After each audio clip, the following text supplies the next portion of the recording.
আসসালামু আলাইকুম, সবাই কেমন আছেন? আশা করি আমার ভিডিওটি দেশ এবং দেশের বাইরে যেখান থেকে দেখছেন সবাই আল্লাহর অশেষ রহমতে ভালো আছেন, সুস্থ আছেন।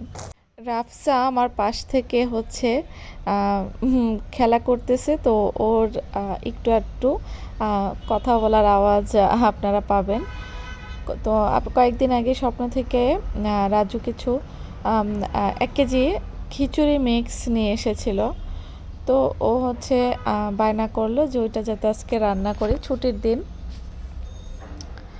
তো ভাবলাম যে ঠিকই আছে, রান্না করে ফেলি, দেখি কীরকম হয়। তো এখন একটু আমি আদা রসুন হচ্ছে ব্লেন্ড করে নেব। তো এখানে আমি এগুলি কেটে নিচ্ছি, আদা রসুন পেঁয়াজ কাঁচামরিচ যা যা লাগবে খিচুড়ি রান্না করতে। একটু সাধারণত খিচুড়িতে একদম ফ্রেশ, আমার ফ্রিজে কিন্তু এগুলি ব্লেন্ড করা আছে। তো আমি ভাবলাম যে যেহেতু এটা খিচুড়ি রান্না করব সেহেতু একদম ফ্রেশ রান্না করি ব্লেন্ড করে। তো এখানে যে 1 কেজি খিচুড়ি মিক্স, এখানে কাটারি ভোগ চাল আর 4 রকমের ডাল আছে, মসুরি, খেসারি, বুটের ডাল, মুগের ডাল। তো এটা কিনে আনার পর আমি একটু রাগ করেছিলাম যে কীরকম না কীরকম হবে। তো এখন রান্না করে দেখি যে কীরকম। তো এখানে আমি একটু মেপে নিচ্ছি, কারণ হচ্ছে আমি হচ্ছে এই একদম ঝরঝরে মানে শুকনো খিচুড়ি, ভুনা খিচুড়িটা আপনার ভাইয়া যে এরকম খায় ওটা খুব একটা আমার হাতে হয় না, কারণ আমি একটু ঝোল খিচুড়ি খাই। তো এই কারণে আমারটা একটু মাখা মাখা হয় বা হচ্ছে ওরকম ঝরঝরে হয় না। তো এই কারণে আমি একটু এখানে মেপে নিচ্ছি 3 কাপ পরিমাণ আমি এখানে চাল নিয়ে নিলাম, চাল ডাল। তো এখন খুব ভালো করে ধুতে হবে, কারণ ডালগুলিতে ভালোই ময়লা ছিল। তো এখন আমি একটু ভালো করে ধুয়ে নিলাম। আর আমি আজকে এটা রান্না করব রাইস কুকারে।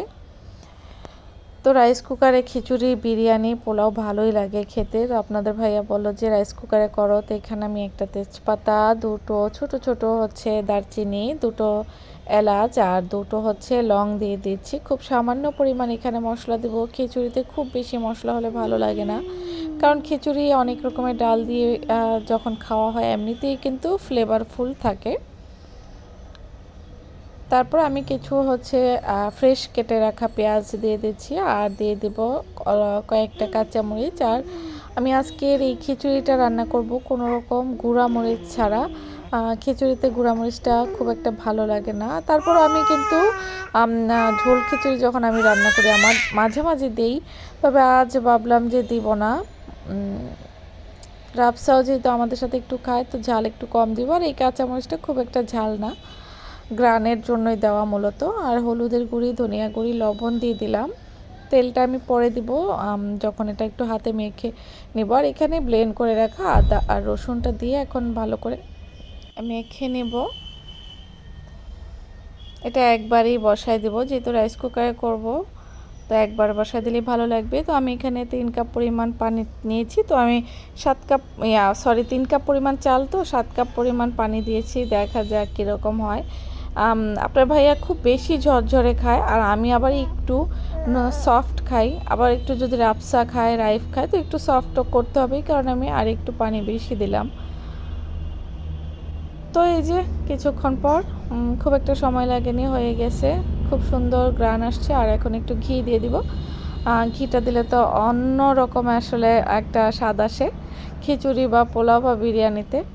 তো এখন আমি ঘিটা দিয়ে একটু হচ্ছে ছড়িয়ে দিব নিচে থেকে, নেড়ে চেড়ে দিব চামচ দিয়ে। তারপর আবার কিছুক্ষণের জন্য রেখে দিব এভাবেই। ঘিটা দিলেই কিন্তু মনে হয় যে স্বাদ আসলে কয়েক গুণ বেড়ে যায়। আমার কাছে এভাবে ঘি দিয়ে খেতে খুবই ভালো লাগে। তো এই যে এখন কিছুক্ষণ এভাবে রেখে দেব। আর এই যে গরম গরম খিচুড়ি খুব খেতে ভালো হয়েছিল। তো আজকের মতো এখানেই বিদায় নিচ্ছি। সবাই ভালো থাকুন, সুস্থ থাকুন। আল্লাহ হাফিজ।